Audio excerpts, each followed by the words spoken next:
Começa agora um programa que traz tudo sobre o livro mais lido em todos os tempos. Apresentamos O Som do Livro.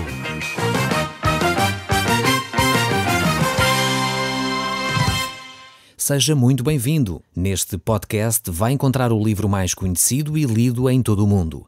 Vamos levá-lo numa viagem pela história da humanidade.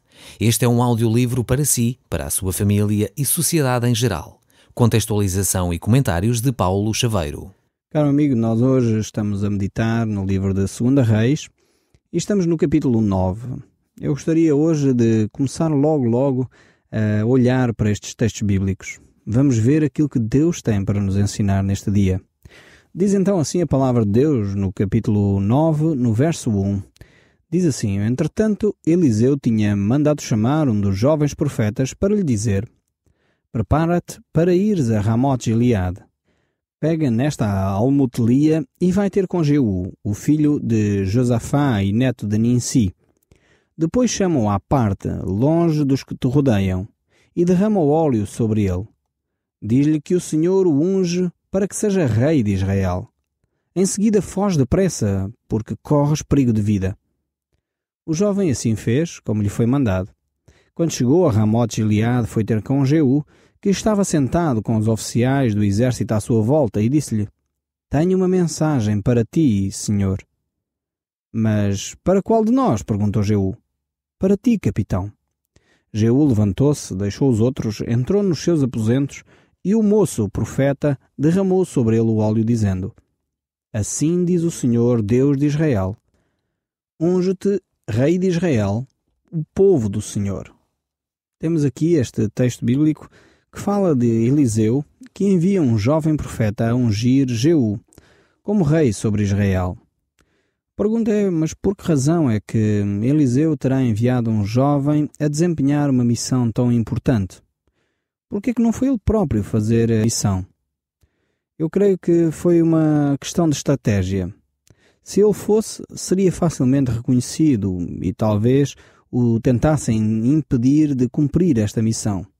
Por essa razão, Eliseu escolheu então um jovem que pudesse passar facilmente desapercebido pelo exército, pelas pessoas que estavam ali, e dessa forma pudesse chegar até Jeú para o ungir como rei em Israel.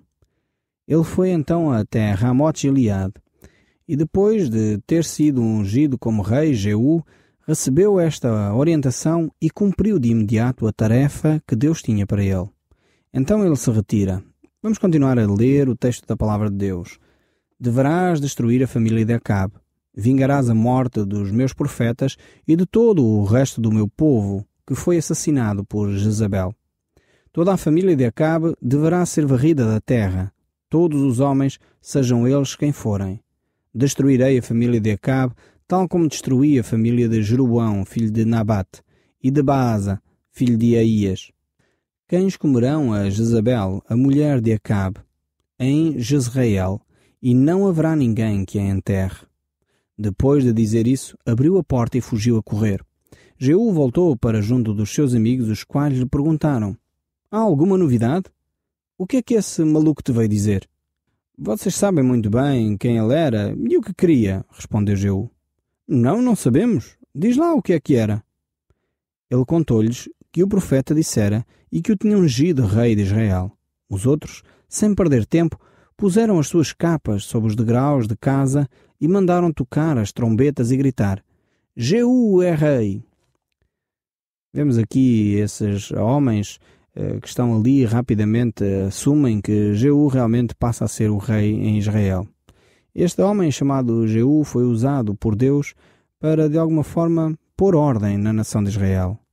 Deus havia prometido que Acabe e a sua família não continuariam dessa forma a destruir a nação de Israel.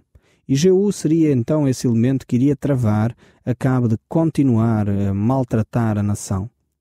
O verso 14 nos diz: Foi assim que Jeú, filho de Josafá, filho de Ninsi, se revoltou contra o rei Jorão. Este tinha estado em Ramote-Gileade, defendendo Israel contra as forças do rei Hazael, da Síria. Mas fora para Jezreel com o fim de se restabelecer dos ferimentos recebidos. Visto que me querem como rei Israel, disse Jeú para os homens que estavam com ele, não deixem que ninguém escape da cidade e vá dizer para Jezreel o que fizemos. Jeú saltou para um carro de combate e dirigiu-se ele próprio a Jezreel para se encontrar com Jorão, que se encontrava de cama ainda ferido. Também o rei Acasias de Judá ali estava, pois tinha ido visitá-lo. O sentinela sobre a torre da povoação viu a Jeú e os seus companheiros aproximarem-se e gritou: "Está a chegar um grupo de gente. Manda um cavaleiro que vá ver se são amigos ou inimigos", disse Jorão. E saiu a ter com eles um homem a cavalo. O rei mandou perguntar se vêm como amigos ou como inimigos. Perguntou o cavaleiro a Jeú: "Vêm com intuitos de paz?" Jeú replicou: "O que é que tu entendes acerca de paz ou de guerra? Passa já para trás de mim." O vigia mandou de novo recado ao rei, dizendo-lhe que o mensageiro enviado ao encontro dos outros não tinha regressado. O rei mandou outro cavaleiro, que lhe perguntou da mesma forma se vinham como amigos ou como inimigos. "Que história é essa de amigos ou inimigos? Passa já para trás de mim", respondeu Jeú. Também este lá ficou. Exclamou o sentinela: "Deve tratar-se de Jeú, pela forma como se aproxima furiosamente." "Depressa, preparem-me o meu carro", mandou o rei. E logo saiu, em companhia de Acasias, ao encontro de Jeú. Encontraram-no com ele no campo de Nabote, e Jorão perguntou: "Vens como amigo, Jeú?" Respondeu Jeú: "Como pode haver amizade enquanto a depravação de Jezabel continua aqui à vista de toda a gente?" Vemos aqui que este homem chamado Jeú é um homem bastante sanguinário, um homem violento. E a sua violência é usada para pôr ordem em Israel. Os descendentes de Acabe e Jezabel vinham continuamente a manter uma certa corrupção em Israel, uma depravação.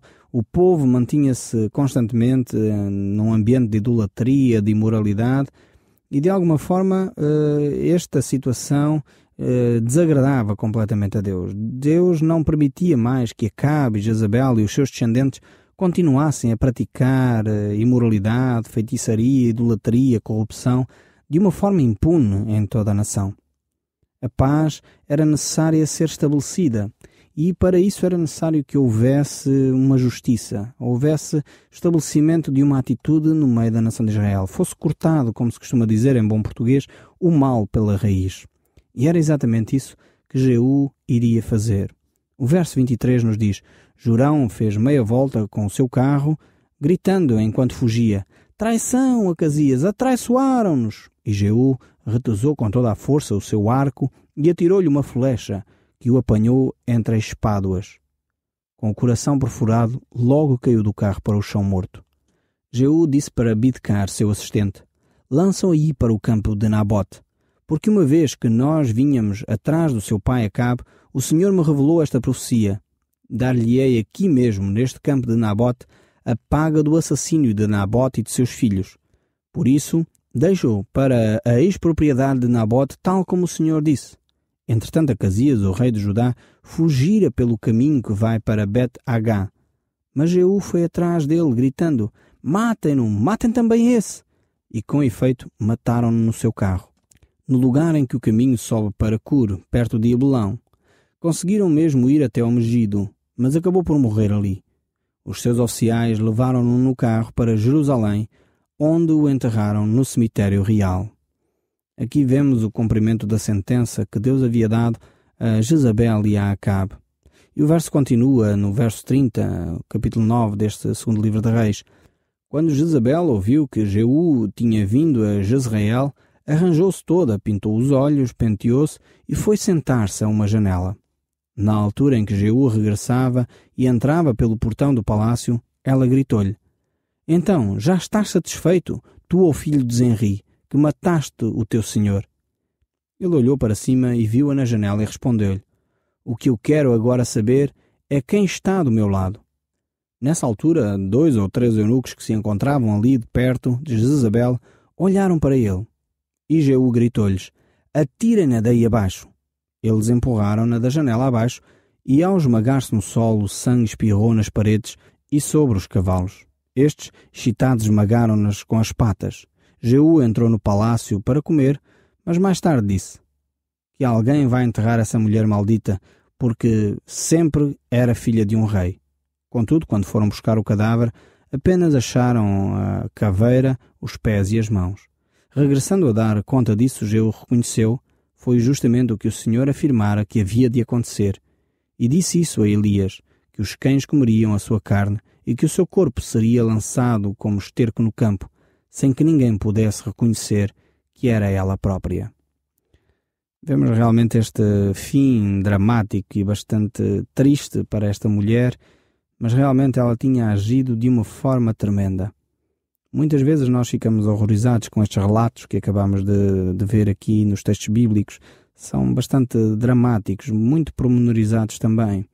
Mas ao mesmo tempo, nós quando lemos outros textos e vemos Jezabel e Acabe praticarem atos bastante bárbaros, nós dizemos, deveria de haver justiça.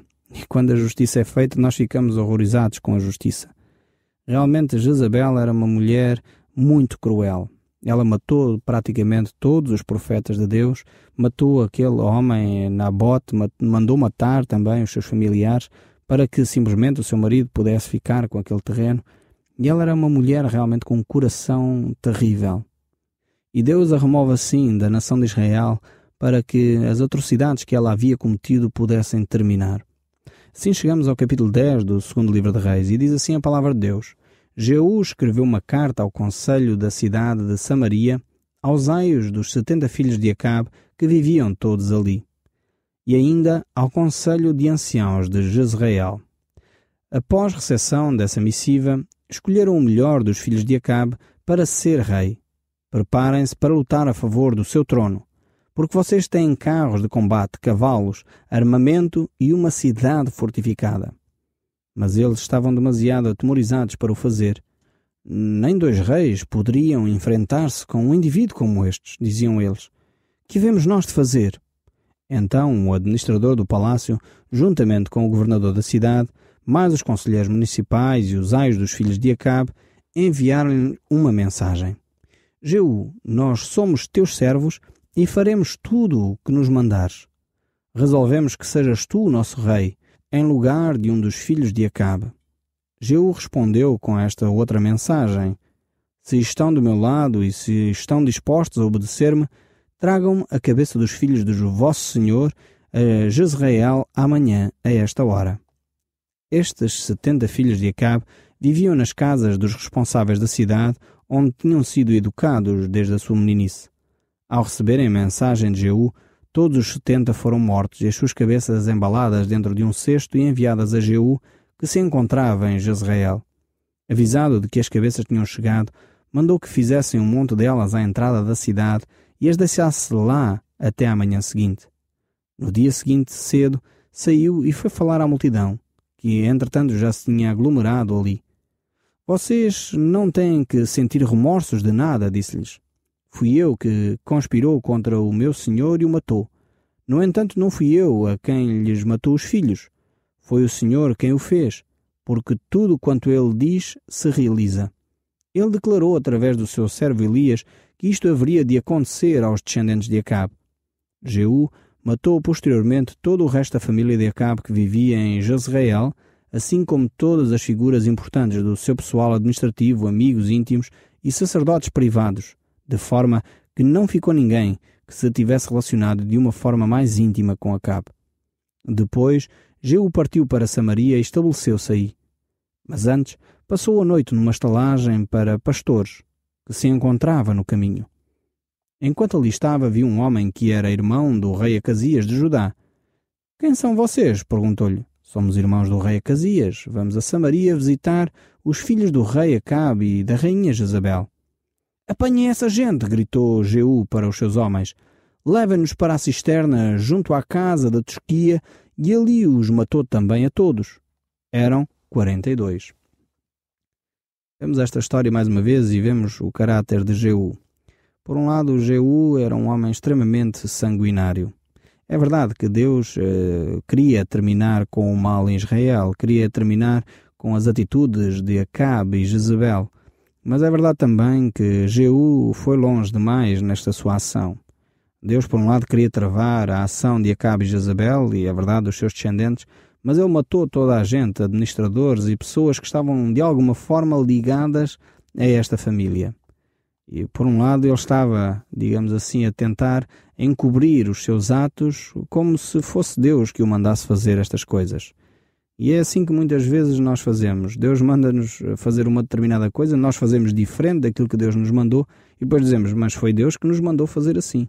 E Jeú estava a ter esta atitude. Então o texto bíblico que ele usava era este com frequência. Encontramos-lo no capítulo 10, no verso 10. Foi o Senhor quem o fez, porque tudo quanto ele diz se realiza. Ele declarou através do seu servo Elias que isto ia acontecer aos descendentes de Acabe. Então temos aqui a atitude de Jeú a tentar se escudar, por um lado, naquilo que era a palavra de Deus. Ele sabia que aquilo que Deus diz acontece. Como diz o texto bíblico, a terra e o céu passarão, porém as minhas palavras não passarão. E de alguma forma ele estava a tentar justificar todos os outros atos que ele cometia, que não estavam debaixo da orientação de Deus, desta forma. Esperemos que cada um de nós não faça o mesmo. O livro de Reis continua, neste capítulo 10, no verso 15, a dizer: Ao deixar a estalagem, Jeú encontrou-se com Jonadab, o filho de Recabe, que vinha justamente ao seu encontro. Depois de se terem cumprimentado, perguntou-lhe Jeú: És tão leal para comigo como eu sou para contigo? Sou sim, respondeu Jonadab. Dá-me então a tua mão. E fê-lo subir para o seu carro real. Vem comigo, continuou ele, e verás quanto eu fiz para o Senhor. E assim Jonadab foi com ele. Quando chegou a Samaria, matou todos os parentes próximos de Acabe que ali viviam, tal como o Senhor tinha predito pela boca de Elias. Mais uma vez, continuamos a ver a ação de Jeú. Acabe tinha de facto uma família bastante grande e a palavra de Deus foi-se cumprindo em todos os atos de Jeú neste caso. A Bíblia nos revela muitas maneiras que Deus é um Deus essencialmente de amor, um Deus de misericórdia, um Deus de perdão. Mas ao mesmo tempo não podemos continuar ad eterno a provocar a ação de Deus, a fingir que não ouvimos Deus, a fingir que Deus não é um Deus justo. Chega uma altura em que Deus diz, basta, e Deus aplica a sua justiça. O verso 18 ainda diz, Jeú convocou uma grande assembleia dos habitantes da cidade e disse-lhes, Acabe pouco serviu a Baal. Eu, sim, é que hei de prestar culto convenientemente. Mandem juntar todos os profetas e sacerdotes de Baal. Chamem todos os seus adoradores. Vejam lá que não falte ninguém, porque pretendo fazer um grande sacrifício ao Deus Baal. Quem faltar deverá morrer. Mas é que Jeú dizia isto com astúcia. O seu plano era liquidá-los a todos. Enviou, pois, os mensageiros por toda a terra de Israel, convocando os adoradores de Baal. Estes vieram sem falta nenhuma, enchendo literalmente todo o templo do seu ídolo. Jeú deu ordem ao chefe do guarda-roupa deles, dizendo, Quero que todas as pessoas tenham vestida a túnica sacerdotal. Depois, acompanhado de Jonadab, o filho de Recabe, entrou no templo e falou à multidão. Certifiquem-se de que aqui não está mais ninguém além dos adoradores de Baal. Não deixem entrar ninguém que adore o Senhor. Quando os sacerdotes começaram a oferecer os sacrifícios e ofertas queimadas, Jeú cercou o edifício com 80 dos seus homens e disse-lhes, Vão lá dentro e matem-nos todos. Se deixarem escapar alguém, terão de pagar isso com a vossa própria vida. Eles entraram e assassinaram todos os indivíduos que se encontravam, lançando os seus corpos para o exterior. Após isso, penetraram no interior do templo e derrubaram o pilar usado para a adoração de Baal, queimando-o. Derrubaram o edifício e transformaram as ruínas em latrinas, permanecendo assim até o dia de hoje. Dessa forma, Jeú liquidou todos os vestígios do culto de Baal em Israel. Contudo, não destruiu os bezerros de ouro que se encontravam em Betel e em Dan. Esses bezerros tinham sido o grande pecado de Jeroboão, filho de Nabate, porque levou todo o Israel a pecar. Posteriormente o Senhor disse a Jeú, Fizeste bem em seguir as minhas instruções, destruindo a dinastia de Acabe. Por isso farei com que o teu filho e o teu neto e ainda o teu bisneto sejam reis em Israel. No entanto, Jeú não seguiu o caminho do Senhor Deus de Israel com todo o seu coração, porque continuou a prestar culto aos bezerros de ouro que Jeroboão mandara fabricar e que tinha feito cair Israel em grande pecado. Vemos aqui que, por um lado, Deus havia dado instruções a Jeú e por isso ele, de alguma forma, seria recompensado, os seus filhos continuariam a governar Israel. Por outro lado, ele não tinha inteireza de coração, ele não estava a seguir a Deus com todo o seu coração. E isto é realmente algo que Deus não se agrada. Infelizmente, muitas vezes, há pessoas que estão dispostas a servir a Deus, mas não entregam todo o seu coração nas mãos de Deus. Dizem, ok, eu dou esta área da minha vida, mas a outra não dou. O Som do Livro, uma produção da Rádio Transmundial de Portugal.